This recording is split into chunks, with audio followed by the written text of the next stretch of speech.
In this presentation, we're going to look at repeating decimals. So, showing all your workings, express the following decimals, repeating decimals, as fractions in their simplest form. So, the first repeating decimal is 0.636363, etc., etc.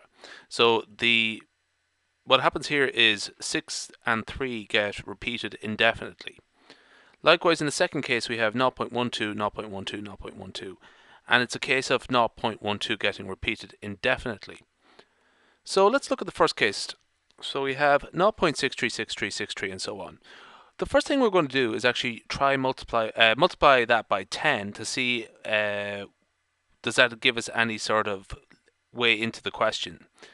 Now, not here. So what we're going to do is multiply by 10 again.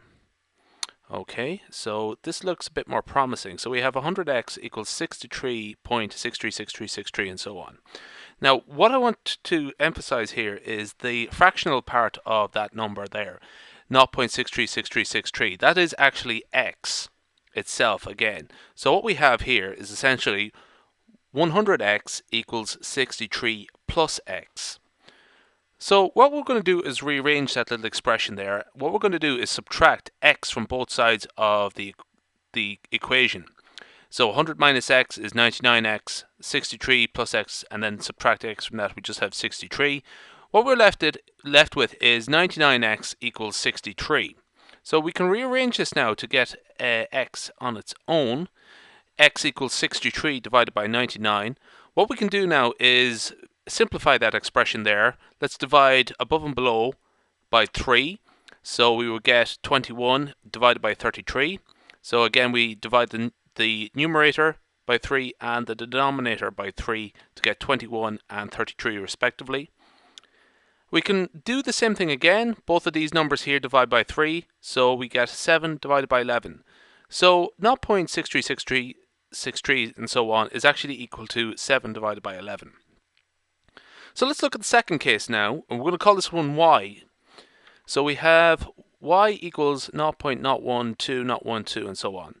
Again, the idea here is to sort of keep multiplying it by 10 until you get something you can work with.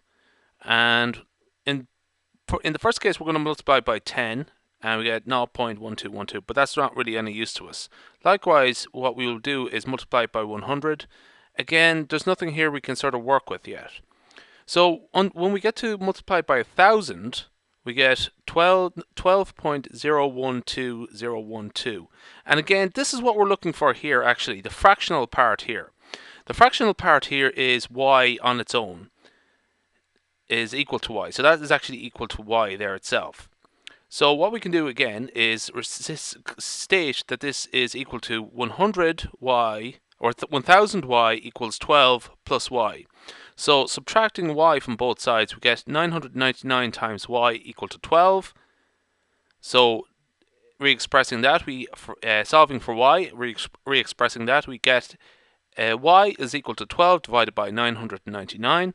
And again, we can simplify that, not as easily as we could the last time round, but both the 12 and 999 divided by 3, we get 4 divided by 333.